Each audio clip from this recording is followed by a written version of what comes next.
Hey, this is Sam Bakhtiar. I was just on the Resilient Mind podcast with Eric Bounce. We talked about a lot of things, including how bodybuilding is parallel to life, about don't present problems without solutions, and also in life, you got to run at your problems, not away from them.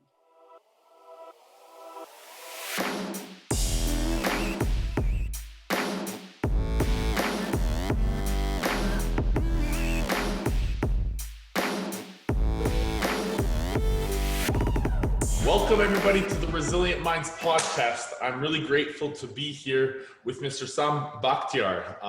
Hello, my friend. How are you, man? How are you doing today? I'm doing fantastic, brother. Thank you so much for having me, and it's finally a pleasure to connect. Yes, brother. I agree. It's always nice to catch, especially when we're both busy doing 1,000 things on the go. But before we get started, I really want to introduce you because this man, for everybody that's listening, is doing brilliant things around the world, and it's really important to make sure that we take notice because for those of you that don't know Sam, he's honestly adding tremendous value in the world. He's giving, he's willing to step up, and I want to share that, Sam is a doctor, he's a CEO, he's an author, he's world-class bodybuilder, and a multi-millionaire entrepreneur. He runs an amazing fitness franchising business, the Camp Transformation Center, with 110 different locations and 2 different supplement and nutrition companies. With a bachelor's degree from Pennsylvania State University in sports science and life science, and a doctorate from Los Angeles College of Chiropractic, Dr. Bakhtiar has helped over 100,000 people transform physically and mentally. I know it's amazing to watch what this guy's doing. He specializes in helping people get to the top 1% in any and every aspect of their life. Dr. Bakhtiar applies his business acumen and coaching to the 1% club, helping others to become a 1%er by rising above. He is also the author of popular books, The Total Body Transformation Secrets, and Becoming a 1%er. So go check them out. Dr. Bakhtiar's passion for transformations began by transforming his own physique from a scrawny, awkward kid to a champion bodybuilder with 23 major bodybuilding titles, including Mr. Orange County, Mr. Pittsburgh, Mr. California, Emerald Cup Tournament of Champions, as well as placing runner-up in Mr. USA. He has over 18 years experience in coaching professional, collegiate, and recreational athletes from all sports, all walks of life.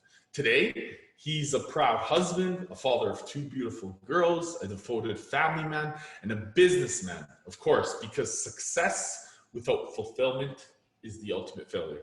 Welcome again, my friend. It's a pleasure, my friend. Thank you for having me. I appreciate it, Eric.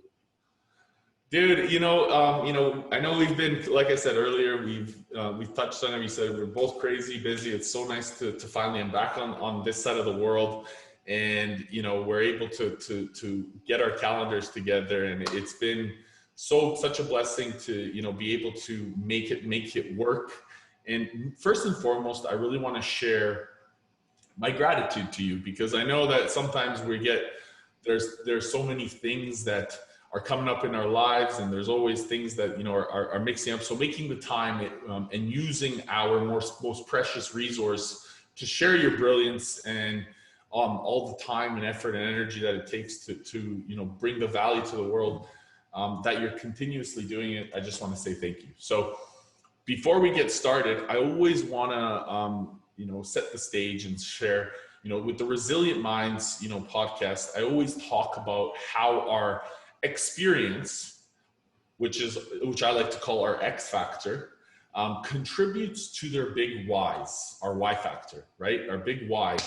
And, fundamentally, I believe that as we continue to go through our journeys, our experiences in life, we get really clear on that big why, that big purpose. So if you don't mind sharing through your journey, and I know it's been a long one, and it's been up and down, peaks and valleys as we all go through. If you don't mind sharing some of your experiences in life that have really been defining key moments that have contributed to the big why, the big purpose that you continue to be so resilient at and push forward with? I think the big why for all of us, there's something that's always is constant, is going to be the fact that we want to progress in life. We want to be better in life. Now, I don't care, what better is your definition. Your definition of better is different than my definition of better. But the fact that we're humans, we have the ability to self-evaluate and ask ourselves, what do I want my next chapter to be? Look, we're at the top of the food chain for a reason. We'll beat the dinosaurs, we'll beat the elephants, we'll beat the tigers, we'll beat the lions. We can't beat these animals, in a fight or in physical strength, but we're able to outsmart them. And that's what God's given ability to us, to be able to evaluate each other, ourselves, and take the next step. So as you go through this thing called life, you evaluate, you make adjustments, and then you go to the next step.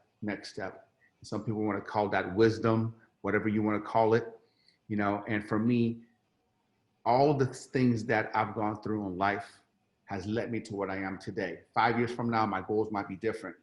But one thing that's never going to change is the fact that you and I and everybody else in this world wants to change and wants to better themselves. We always want to constantly improve. If we didn't, then cars would stay the same. Planes would stay the same. Technology would stay the same. We would stay the same. One thing that always remained constant, that's why my gyms are called the camp transformation centers. Because even the methodology of exercise changes over time. Yoga comes, yoga goes. Pilates comes, Pilates goes. CrossFit comes, CrossFit goes. Personal training comes, personal training goes. All these fad diets come and go. One thing remains the same, that we still want to improve, we want to transform. And every chapter is going to be different. My chapter is different than yours. Your chapter is different than mine. Your next move is different. It's just where you are right now and what you want to do next.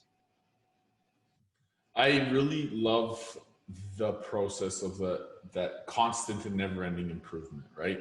And I think it's so powerful, especially for us. So when you talk about your experience or your story of constant and never-ending improvement, what were some of the struggles that you had to really be resilient enough to see, holy cow, you needed to change your approach, you needed to change your dynamic, because you were in a situation that was either becoming, not a mistake, but more of an opportunity, a successful failure for you to look at it and say, this is amazing what I'm going through. Maybe in that moment you didn't feel that way, but you look back in hindsight now and you're like, wow, I needed to change my approach. And now I can say, holy cow, because of that, that was the moment that allowed me to exponentially change the curve of where I'm headed. Eric, where do you want me to start? I have hundreds of those. I love it. So okay. Where's go ahead. So let me just go through time. Okay, I'm going to go, I will make it fast for you because I have so many of them, because every single trials or tribulations that I have became my biggest blessing. Every single setback I had was the biggest comeback I had. So in life, you're going to have setbacks. That's going to be life. Let me give you an example. If it wasn't because of me getting bombed on by Saddam Hussein in Iran, we would have never came to the United States. I would have never been where I am right now. If it wasn't because of my dad leaving us, and I never see my dad ever again, I probably wouldn't be the super dad that I am right now, because I'm conscious of that, right? If it's because of me getting cut from the basketball team, in 8th grade, and trying to go get better at basketball and discovering weight training, I would have never probably had the gyms. I've never been a bodybuilder, never been this route. I would have probably never had 100-some gyms right now and changed hundreds of millions of lives. If it wasn't because of me going through bankruptcy and foreclosure in the recession, I probably wouldn't be as good with the money that I am right now. I have the savings and the things that I have right now. If it wasn't because of the divorce that I went through, I would have never met the person that I'm with right now and have another beautiful baby boy. You know what I mean? So everything, when you look at it, whatever you're going through stuff right now, when you're going through anything that you're going right now, just understand that as long as you're resilient, since we talk about resilient minds, right? As long as you're resilient, as long as you push through, you're going to come out better at the other end. God is not going to give you anything that you cannot handle. God is never going to give you that. God only gives you what you can handle, but he wants you to have faith. He wants you to go through it, because at the end of the obstacle, which obstacle is never in the way, obstacle is the way, is going to be something greater for you. However, God is not going to reward you if you quit, because that means that you don't have faith in him. When you quit, you basically give up faith in God. Wow. I'm not here to be religious. I'm not a very religious person. I don't make it to church every Sunday, but I do believe that there's a reason that you're here on this earth. Dude, that is profound. So I think what you just said, because, the connection to our creator, universe, God, whoever, whatever anyone believes in, having a higher source of belief system, I think, is a fundamental chapter of our growth. And you really touched on it, having faith. And I always share, like, faith over fear. This is what's going to continue to help you persevere. Now, obstacle is the way.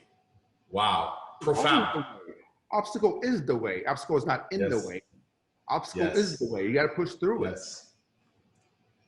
And when you quit, you give up your faith in yourself, in your higher power, in your purpose, in your why.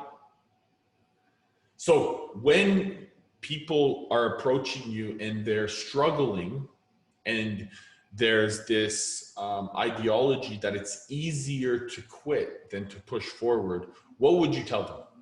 Of course it's easier to quit. It's easier to stay on the couch and get your butt up and go start lifting weights and running. It's easier to Netflix than go to work. It's easier to eat ice cream than have broccoli. But nothing great came out of easy. Easy doesn't give you confidence. Easy doesn't build self-worth. Easy never made anything. Comfort is the enemy of progress. So we talked about progression. We talked about evolution. We talked about transformation. Guess what kills all that? Comfort. Comfort kills all that. So if you want to be comfortable and you want to quit, then what are you going to do? You're going to regret the rest of your life because you said, you know what? What if I would have done this? What if I would have done that? What if this would have been different? No, you're going to sit on the couch, and then all you're going to do is complain, be bitter the rest of your life, and say, oh man, because of this, I did this happen. Because of that, this happened. And start making a bunch of excuses. In life, you got two choices. Really two choices. Run away from your problems or run at them. Run at them. Because you've been on several different problems. You've run at several of them, and you've had this profound journey to evolve your future. Has there been, was there something that changed in your belief system that allowed you to really encapsulate this? Because from my understanding, what I'm sensing is that you've embodied this. I've embodied the fact that in life, you're either in a problem, left a problem, or headed towards one. And the bigger you become, the more successful you become, is not more money, more problems, is more money, different type of problems, different things that you need to solve, different things that you need to overcome. Life is just like the weight room. Okay, when I first got into the weight room, I couldn't even do 45 pounds. I can't even do the bar.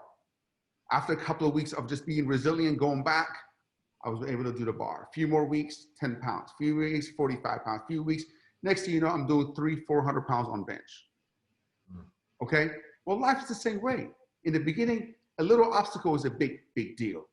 The next thing you know, another obstacle you overcome was a big deal. Another obstacle, a big deal. Then when you look back, you're like, I thought that obstacle was big. That's nothing. So the way you see these calluses, Not really, but we can see them. There we go. Yeah, there we go. Okay. So what do you think these calluses, why did my body make these calluses? Because over the years of putting weight over here, my body says, you know, Sam, I need to build some calluses because I don't want the weight to get to your bone. Yeah. Right? To protect you. Well, guess what?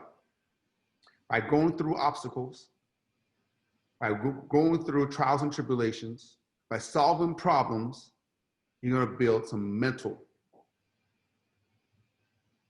calluses. Mental calluses. Yeah. Mental calluses. You know, and you're going to be after that, nothing's going to hurt you anymore. Nothing's going to hurt you. That's that threshold. It's so important for us to embrace problems, for embrace obstacles. Now, I embrace heavier weights. I embrace them. And I embrace obstacles. I embrace problems. I'm like, you know what, come at me. I would love to have what is life if you had no problems? You have no stress. You have no, when I went to medical school, I've learned that stress is a vital part of life. If you don't stress, guess what? You actually die. If there's zero stress in your life, you die. That's why people who retire now also have zero stress. They die. There's no purpose. No challenge. You know what I mean? So stress is not like, oh, stress is bad. How you look at stress, how you handle stress is what makes it bad. Yes. And I love this thought process. I agree. I think that having the ideology of what we do with regards to that, it's like that old saying, it's not how hard you fall, it's how hard you fall and get back up that will determine your destiny, right? And fundamentally, this threshold of pain that you continue to talk about, this mental callus and our mental callus, or as we continue to evolve, our threshold of pain will allow us to contribute more to our business, our relationship, ourselves, our companies, whatever, to the world, because we now have this ability to lead. Because I believe that, the leader is the chokehold on anything that we do is the leader of the business, the entity, the relationship. We all need to come together and fundamentally bring that awareness to ourselves. So that threshold of pain, the way that you talked about with the mental calluses, I loved it. I think it's a great way to bring that narrative to the world and really get to understand. So what really specifically tools or processes do you build or have created in your own belief systems that give you the strength to continuously create these mental calluses? One of the tools that I've built and I really, really stick with every single time is I manage my time ruthlessly. I manage my time ruthlessly, and I put activities that's going to only help me get to my end goal. You see, Eric, when I went through divorce, I sat down and had a kind of meeting with myself. Every once in a while, everybody needs to sit down and have a meeting with yourself. Nobody else around, just you and you talking to yourself and be like, hey, bro, what the fuck? The fuck you want to do, bro? Hey, So I sat down in a hotel room, 40 years old, crying, just got done being broke and going through a recession. Now I lost my family. Literally, in a hotel room for 4 months, every night I had a meeting with myself. What are you going to do? What are you going to do? At 40 years old, I had to start all over again. And I said, all right, what do I want to do? what activities are going to give me the highest return on my time. See, there's ROI, return on investment. There's also return on time, right? So I told myself, well, the first thing I wanted to, you know, if I had all the money in the world, what I would do, I want to spend as much time with my children. That's my why. I just want to be around my kids. I want to do stuff with my kids. I want to take them to the soccer. I want to take them to gymnastics. I want to take them to swimming. I just want to hang out with kids. Matter of fact, after today's podcast, I'm going to go get up my kids and we're going to go a bunch of places and we're going to do things. We're going to do soccer, swimming, then we're going to go in and out, have some burgers. You know what I mean? So when I'm not with the kids though, what's my next highest and best use of activity? Number 2 is provide for them. Provide for them. And then number 3, when I'm not with my kids or working to provide for them, what's the next best thing to? Go to the gym so I can be healthy, so I can keep doing 1 and 2. I'm at 47 years old right now. I'm in the best shape of my life. Not because I want to get up and not because I'm not vain anymore. I'm not competing anymore. I'm not doing anything like that. Because I want to make sure that I can run around with my 1-year-old, my 7-year-old, my 11-year-old, and they want to know that I'm still active. I still have energy. I'm not going, Daddy, you want to play? No, I'm tired. Oh, I can't move. Oh, no. I'm not going to do that.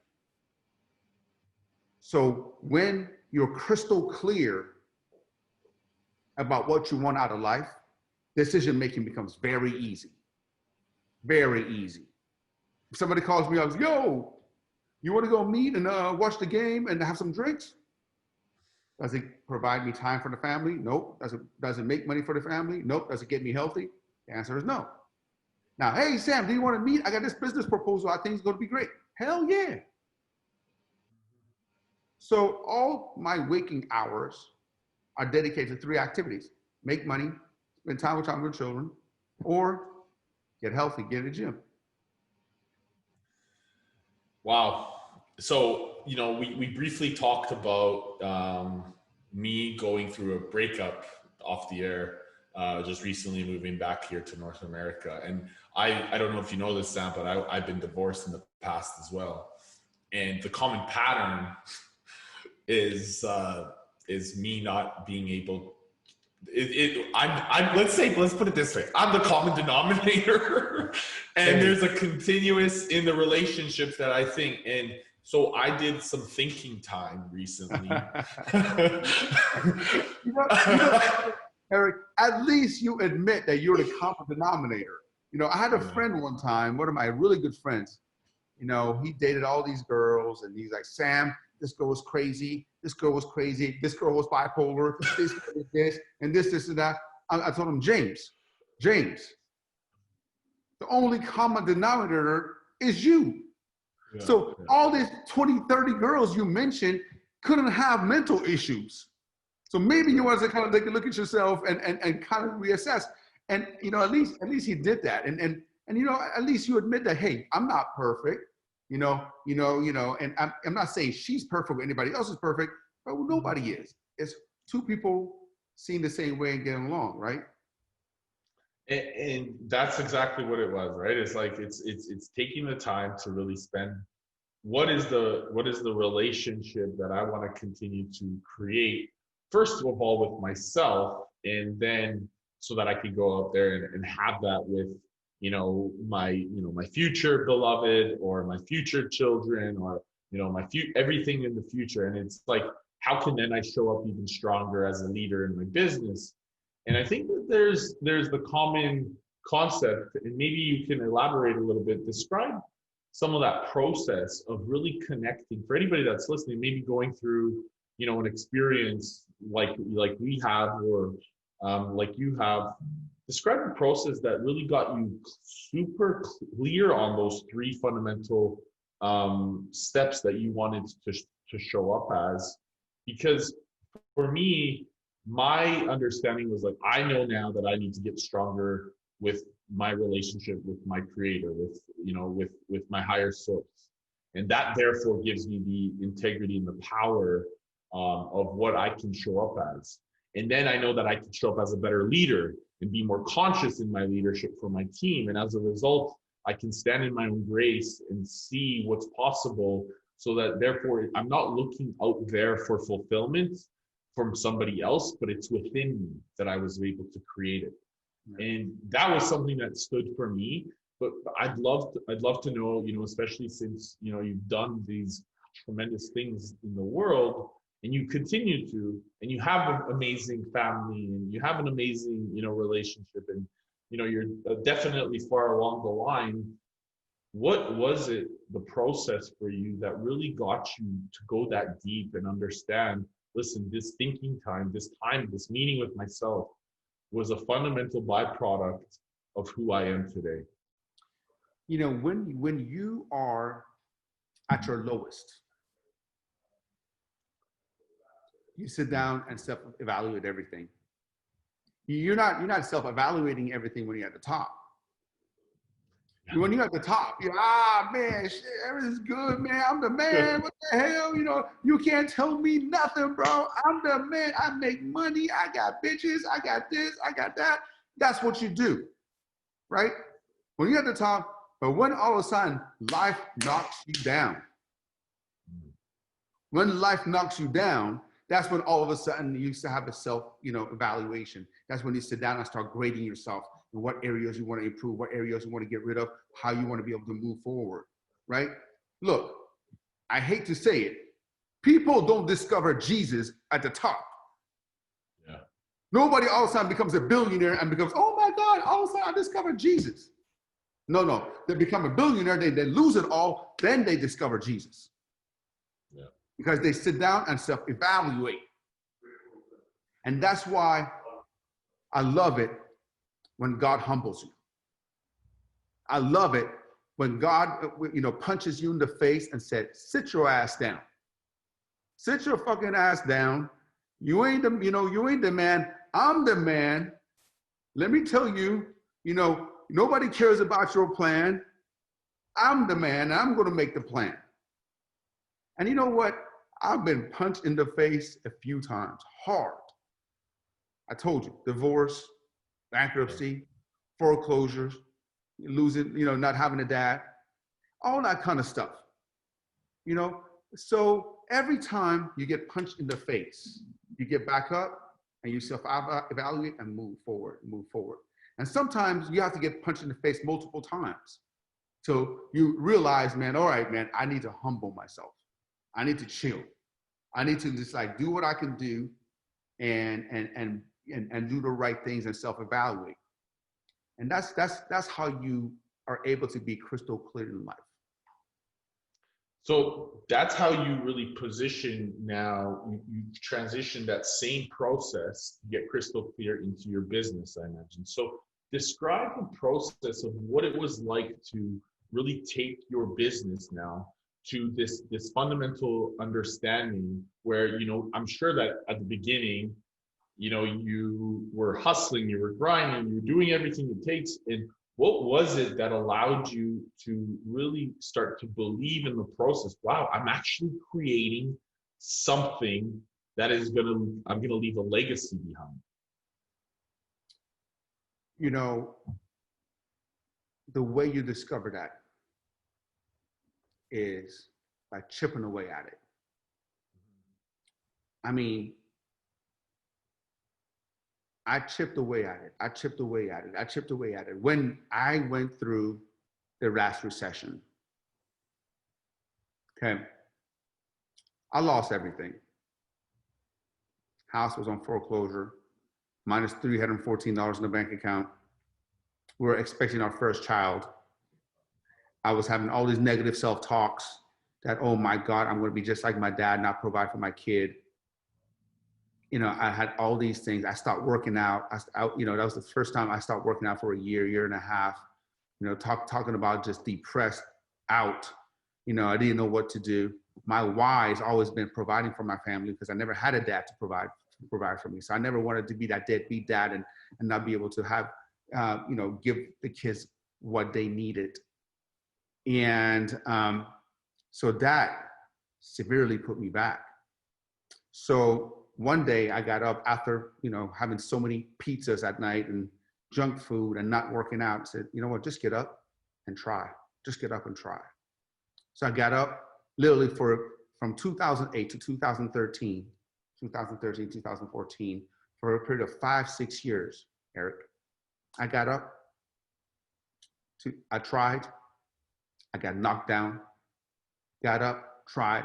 Imagine for 5-6 years, you get up every single day, put in 16, 18-hour days, get knocked the fuck down, and get back up, knocked the fuck down, knocked back down. And then after 6 years, I'm like, oh, wait a second, I'm seeing a little traction. Wait a second, I'm getting myself back up. I'm getting myself back up. I'm getting myself back up. I'm getting myself back up. And I'm like, okay, I'm on to something. See, everybody in life wants a home run. Everybody wants to go to work today and make $1 million. Everybody wants to just get up, and have the perfect body. Nobody wants the consistent grind. Everybody wants to shine. Nobody wants to grind. And that's how you're going to be able to get anywhere in life. Put a plan together, execute the plan, and then just let the rest be the rest. Have faith in the plan that you put together. When I first was getting ready for my first bodybuilding show, I'd never seen my abs before. So when my coach said, okay, I want you to follow this program for 12 weeks. The first week, I don't see nothing. I don't see no difference. Shit, I'm miserable. I'm hungry. I'm cranky. This diet sucks. I don't see a difference in a week. Second week, no difference. Third week, all right, I lost a couple of pounds. I don't see any cuts. Fourth week, but guess what? Faithfully followed it for 12 weeks. Hurt for 12 weeks. Every morning, didn't want to get up, work out. I didn't want to do my cardio. Didn't want to kind of cut out the carbs. Didn't feel like drink a gallon of water. Didn't feel like taking a protein shake or my supplements. But after consistently doing that for the 12 weeks, I step on stage and I'm like, God damn, I look good. Yeah. Guess what? Life is the same way, man. Work is the same way. Success is the same way. Consistent work over time compounds to big results. That work ethic is super profound. When we can transition that work ethic from, our bodybuilding experiences or our being in the gym or the consistency, and then transition that to any area of your life, I think that's so profound what you just said. Like, you can do that for your body, you can do that for your mind, you can do that for your business, you can do that for your relationship. And it comes back to what we started with, Kanai, the constant and never-ending improvement, right? So having that show up regularly is super powerful. Now, when you come down to, this work ethic, in addition to the work ethic, what values or how do these values show up even more in your work? Because, you talked about the consistency, the work ethic, but what else do you do, like to lead your team in a way that it actually transitions into them to be that, that conscious, leader and integrator, entrepreneur, to be able to serve them and transform your vision into their vision? For me, with my team, I always say that as a leader, you should have the highest standard for anybody. Mm. So, raise your standards, in business or in life. You get what you tolerate. And if you start tolerating any little stuff, then that little stuff gets bigger, bigger, and bigger, and bigger. If I walked into the gym and I see a light bulb is out, and I don't say anything, well, guess what? If I don't say anything, it sends a message to all the staff and everybody else that it's okay for a light bulb is out. So maybe it's okay for 2 light bulbs to be out. Maybe it's okay for equipment to be broken and not be fixed. It's okay, maybe there's be dust everywhere. So raise your standards. When you raise your standards as a person, you raise the standards of everybody else around you. And I always say, at the end of the day, I don't expect anybody to be perfect. I expect them to do their best, because I do my best every single day. I'm not doing anything that I'm not asking them to do. Yeah, and when that is, I think for me, knowing that we're in there in the Trenches. yeah, in the trenches with them is what really shows them, because it's more than just telling them, it's showing them. Yep. It's the And same. that's where I It's the same thing with your kids. It's the same thing with your kids. It's the same thing with your kids. You know, if you want your kids to do something, don't tell them, show them. Show them what you do. I can't tell my kid, hey, I need you to eat, you know, properly. My kid called me out the other day. My kid called me out the other day because I told her, I'm like, don't eat a big bite and with your mouth. I said, take smaller bites. And 3 days later, I had a salad. I took a big old thing of salad, big old thing of lettuce. And she was like, hey, Dad, you get you. I'm like, gosh, she's right. I can't argue that. Yeah. So if I'm going to tell her something, I better be doing the same exact thing. You know what I mean? And I want to make sure that if you're going to lead your team, then you got to lead by example. When you have, these experiences with your staff or your family or people around you, and, people have different or opposite views from the way that you see things, and I'm sure that you've encountered that lots. How do you respond to that? How do you deal with, conflict? How do I deal with conflict with the staff? Yeah, I think whether it's staff or even somebody that maybe actually, let's go with staff first, and then we'll go with just somebody that may have a different opposite view from you. I think the most important thing in any kind of conflict is communication. Mm-hmm. Right? You just communicate. A lot of times there's conflict because there's miscommunication. Right? Somebody doesn't understand what's going on, and they start forming their own opinions and their own logic behind it. But I think if there's communication, then we at least know that is not a miscommunication of conflict. And a lot of times you can communicate and you can still disagree. It's okay to disagree. It's okay to have different outlooks on life. Not everybody has to have the same outlook. And you can respectfully disagree, with the other person and move on. You can have different stands. Now let's talk about, for example, if you talk about politics, you know what I mean? There's liberals and there's conservatives. Me, I'm on some topics, I'm liberal. On some topics, I'm conservative. You know what I mean? I don't have to agree with everything that the liberals say. I don't have to agree with everything the conservatives say. You know what I mean? I've made my own opinion. I agree to disagree. And in life, it's okay to agree to disagree.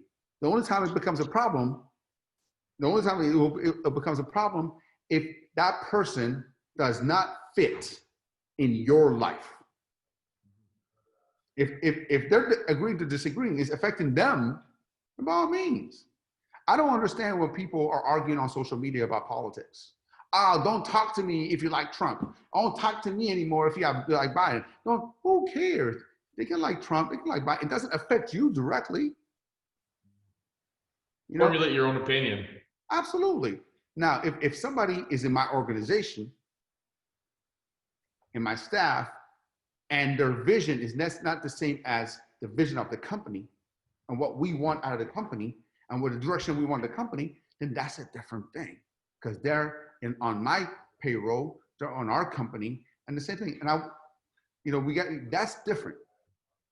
But generally, if they're not agreeing with you and it's not affecting your family, your company, then by all means, agree to disagree and move on.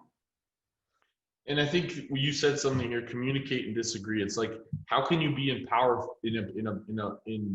powerful rapport, right, and still have an opportunity to communicate in an empowering way, right? I think that's really, like you said, as a leader, you should have the highest standards for any conversation or outcome. And if you show up in that way in a disagreement and you can generate that rapport, I think what you offered here, like the insight and the gift that I think that I took away from it was really powerful is communicate and disagree in a built rapport way fashion. So moving forward, I really want to touch point on, if there is somebody that really fundamentally, is maybe starting their journey today, is really, uncertain about, where they need to go, what path they should be taking. And if it was like a younger version of yourself, what would you say to them? Here's what I would say to them. I would say, change your proximity. Always evaluate, do an inventory of who you hang around with. And people around you either lift you up or bring you down. They say you're the average of 5 people you hang around with. So hang around people who raise your average, not lower your average. You know what I mean? I will let them know that they got to constantly look for ways to improve in all areas of life: faith, family, fitness, finance, and still have fun. Relationally, spiritually, financially, physically. As long as you constantly are trying to improve in your life and surrounding yourself with people who are the same, that's going to raise your average, I think you're going to be a lot further in life than anyone else. I love it. It's like, Tony always says, proximity is power. And I totally agree with that statement. I think that, the more that you surround yourselves with like-minded individuals that are just playing, and the way that I like to describe it is there's a different rules of the game. We're all stuck in this box at the beginning. And fundamentally, I think when you change your proximity and you see people are playing outside of the box and there's a different rules of the game, there are no rules. You see, you start creating your own, right?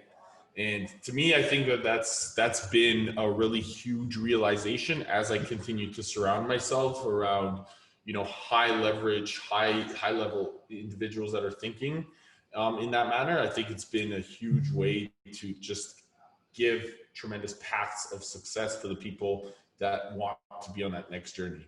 And, Sam, you've given us such a profound path to the success that you've been on, and you've given us a path to success that people can, take a couple tools away from here and really go implement them themselves.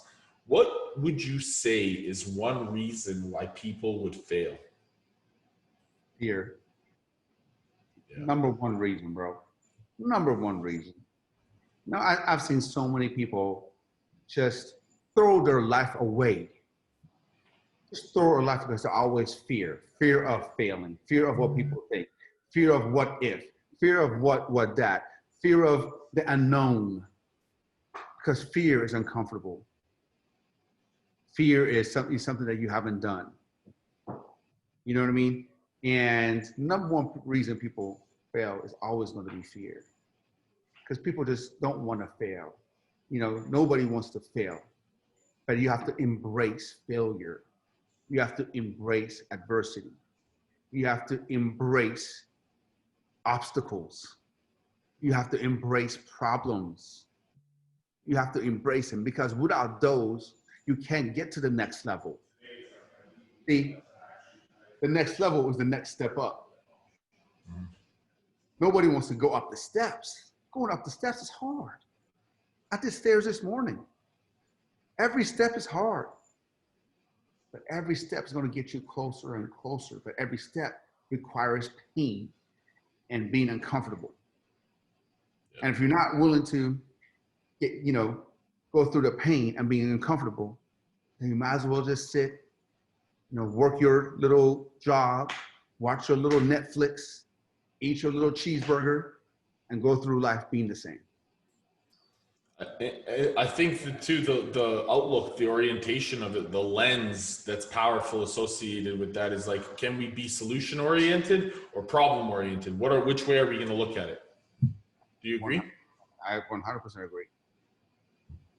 I don't like it when my staff comes up and tells me, "Oh my God, Sam! Oh my God, we have a problem. This is happening." You know, it frustrates me. Okay, I fucking know we have a problem. Yeah. Okay, tell me something I don't know. I know there's a problem. Don't come over here and just give me a problem without proposing a solution. Yes. So when somebody comes to me in my organization and says, "Sam, we have a problem." Duh. I know we have a problem. Duh. Tell me, what are we going to do about it? I don't want people just to report to me there's a problem. I know, I get it.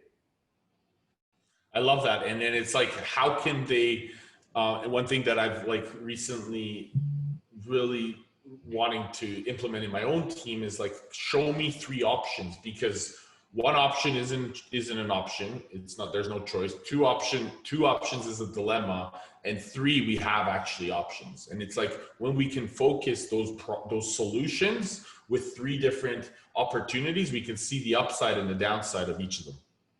Absolutely. It's life simple.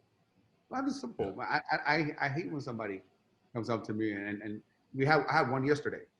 I had somebody present me a problem yesterday. "Sam, well, you know, this is going on, and this is going on, and this is going on." Did you get on Zoom? And what's the you know, what's the solution that he, you know, brought forward? Did he bring one, or was it more of the No. He goes, "Sam, there's a problem, and so in this and this and this and that." And I'm very time oriented, you know. Yeah. There it is, my schedule. You know, he goes, "No." I'm like, "Hey man, you haven't present me a solution. I got to go pick up my kid right now. I don't got time for this. Until you come up with a solution, I'll talk to you tomorrow. Goodbye." Yeah. You know, I don't got an hour to sit down and talk about the same thing over and over and over again. There's a problem. Like I said, present me a few solutions. Let me know the pros and cons. I'm going to move forward. Yeah, beautiful. Listen, Sam, I know that, you know, I want to be conscious of our time together. But first and foremost, I really want to, you know, make sure that with regards to how people want to find out more about you, how they can connect with you, is there anything that, you know, they can reach out to you, or, you know, get a free resource, or anything that you have that you want to just present? And I could add them in the show notes as well.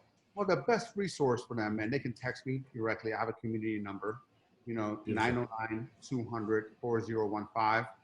And if they want to connect with me, you know, I'm you know, active in all social medias. Sam Bakhtiar, SAMBAKHTIAR.